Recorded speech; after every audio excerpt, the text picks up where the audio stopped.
Agora, essa decisão, ela já estava prevista, porque já tinha vazado a informação de que poderia ter essa decisão nesse sentido de voltar a proibir o aborto no país, depois de tanto tempo, né, quase 50 anos aí de uma decisão que era já um costume, já fazia parte, né, do cotidiano das mulheres americanas. Com essa decisão, tudo muda, tudo, mas ao mesmo tempo não é uma lei, né? Tem aí uma influência nos estados que a gente não sabe qual que é ainda. Exatamente. Essa decisão que foi revertida hoje pela Suprema Corte dos Estados Unidos era uma decisão que garantia o direito federal ao aborto. O que acontece agora é que cada estado vai poder introduzir a sua própria legislação em relação a essa prática. O que se espera é que 36 milhões de mulheres nos Estados Unidos tenham esse direito, tenham essa prática cortada, vamos dizer assim, né? Não vai poder mais acontecer isso. Isso vai acontecer em pelo menos 25, metade dos estados americanos. O que a gente sabe até agora é o seguinte: 13 estados americanos passaram o que a gente pode chamar de uma lei gatilho, vamos dizer assim. É uma lei que, quando foi quando foi vazado aquele documento que mostrava que a Suprema Corte poderia sim reverter essa decisão, alguns estados, 13 estados americanos, começaram a se mobilizar, estados com lideranças conservadoras, republicanas. Alguns desses estados começaram a se mobilizar para passar leis que, no momento em que essa decisão fosse revertida, a lei que proibisse o aborto naquele estado já entraria em vigor. Então, em 13 estados, pelo que a gente sabe aqui, que a gente recebeu de informação, em 13 estados, essas leis gatilho, vamos dizer assim, que entram em vigor assim que a decisão fosse tomada, essas leis nesses estados já estariam em vigor. A gente sabe que também, quando houve esse vazamento do documento que mostrava essa intenção da Suprema Corte, dos juízes conservadores da Suprema Corte, já houve uma mobilização no próprio Capitólio, no próprio Congresso americano. Por quê? Essa decisão era algo não era tornado lei exatamente, era uma decisão que foi mantida e garantia esse direito federal.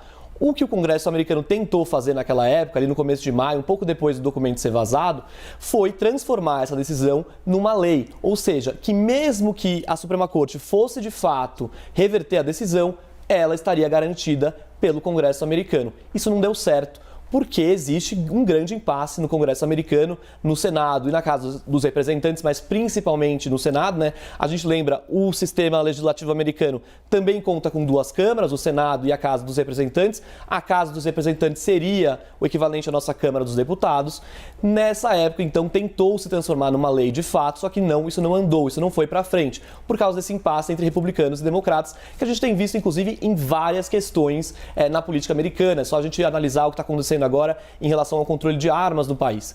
Então, isso acabou não dando certo naquela época e agora a Suprema Corte reverteu a decisão e isso vai ficar a cargo dos estados de cada estado. Vai depender, claro, da liderança de cada estado. Os estados também têm o seu Senado estadual, vamos dizer assim, né? É chamado de Senado estadual, realmente. E os estados vão decidir aí de acordo com a composição de cada órgão, de cada Câmara, vamos dizer assim, de cada Senado estadual. De acordo com isso, a lei vai ser transformada, vai ser aplicada ou não em relação ao aborto. Marcelo. E com esse resultado, né, de 6-3 a favor, então, dessa decisão de derrubar o aborto nos Estados Unidos, a gente vê também uma Suprema Corte muito mais conservadora, né, que já começou desde as indicações que foram feitas pelo ex-presidente Donald Trump.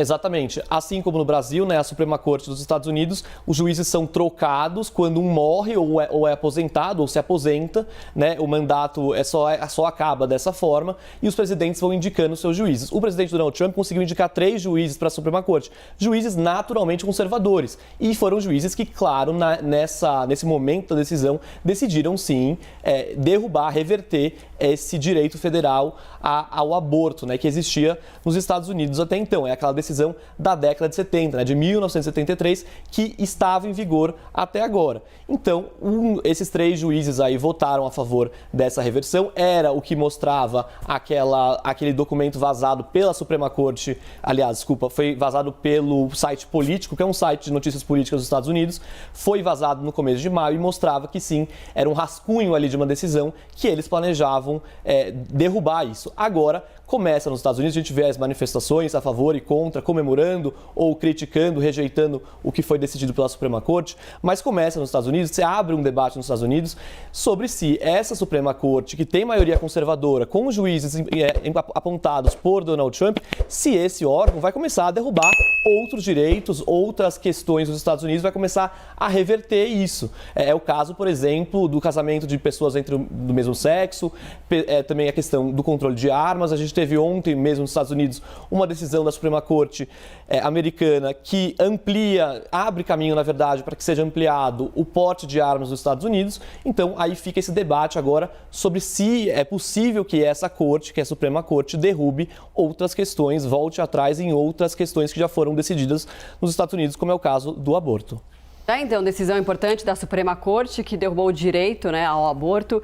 Obrigada, Diego. A gente vai seguir acompanhando as repercussões, que vão ser muitas, como a Mariana já trouxe agora há pouquinho, muitos protestos de mulheres contra essa decisão da Suprema Corte. Claro, tem gente também que comemora, mas a gente segue acompanhando. Obrigada, viu? Obrigado, Marcela. Bom fim de semana para vocês. Obrigada. A gente volta a falar, então, que a Suprema Corte dos Estados Unidos derrubou agora há pouquinho a lei que dá direito ao aborto no país. A decisão marca uma vitória para os republicanos e conservadores religiosos que querem limitar ou ainda proibir o aborto. A gente vai falar com a Mariana Janjacmo, conforme o prometido, Dani?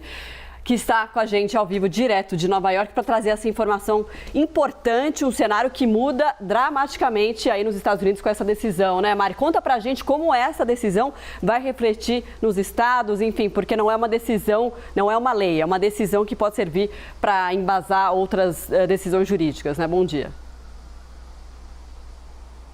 Exatamente, Marcela. Dani, bom dia a todos. Essa decisão foi resultado de uma Suprema Corte com maioria extremamente conservadora. Foi uma decisão muito parecida, praticamente idêntica, na verdade, àquela do documento vazado no começo de maio, revertendo Roe versus Wade, o caso de 1973, que garantia o direito ao aborto nos Estados Unidos. Então, o que muda agora? A partir de agora, cada estado pode decidir se permite ou não o aborto e as próprias regras para esse procedimento. Então, na prática, isso vai acabar afetando as mulheres que moram em estados mais conservadores e as mulheres mais pobres. Por quê? Porque esses estados conservadores provavelmente vão proibir ou dificultar muito o aborto. Há diversas pesquisas que mostram isso, que o direito ao aborto deve deixar de existir em pelo menos metade dos estados americanos. E se são mulheres que não têm poder financeiro suficiente para viajar a um outro estado onde o aborto é garantido, por exemplo, elas não poderão fazer o procedimento. E é por isso que organizações que defendem o direito ao aborto aqui nos Estados Unidos dizem que, na verdade, essa proibição não deve diminuir o número de abortos, mas, na verdade, deve aumentar o número de procedimentos ilegais e inseguros, porque essas mulheres que não têm dinheiro para viajar para um estado onde o direito ao aborto deve continuar, como é o caso aqui em Nova York, por exemplo, onde as autoridades, a governadora Kathy Hochul já disse que vai continuar permitindo o aborto e que vai acolher mulheres de outros estados que queiram vir para cá fazer esse procedimento, essas mulheres podem procurar, é o que a gente vê, que já acontece, na verdade, em alguns casos, procedimentos ilegais e inseguros para fazer esse aborto. Então, por isso, é uma decisão que preocupa muito o país, deve ter uma reação gigante. A gente lembra da reação dos protestos em todo o país que aconteceram quando vazou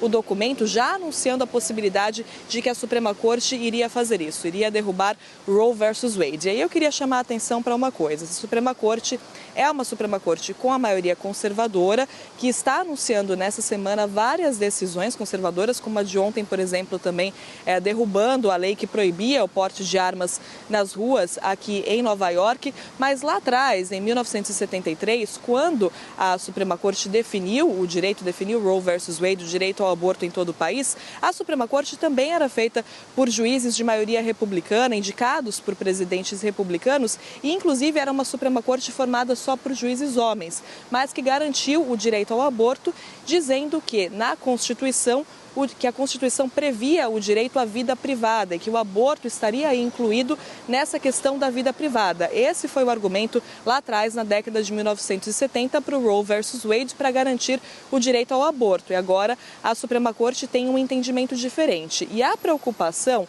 além, é claro, da preocupação com essas mulheres, com essa questão da gravidez, do controle, né, das mulheres sobre os seus direitos reprodutivos, também traz a preocupação, como você citou, Marcela, com outras decisões. Por quê? Já que o entendimento que garantia o direito ao aborto era o de que as pessoas têm direito à vida privada, existe a preocupação aqui de que a Suprema Corte vá usar esse mesmo princípio para derrubar outras decisões, como, por exemplo, a decisão que permite uniões homoafetivas entre casais do mesmo gênero. Então, por isso, é um dia de muita preocupação por aqui. A gente deve ver muitas reações. O próprio presidente Joe Biden, na época em que vazou o rascunho dessa decisão da Suprema Corte, né, que agora se concretizou, ele disse à época que era contra, que as mulheres têm o direito de escolher, têm o direito de escolha sobre os próprios corpos e que aí iria ficar a cargo de cada legislação, de cada estado proteger esse direito. Então essa notícia foi uma notícia que acabou de sair, mas em breve a gente deve ter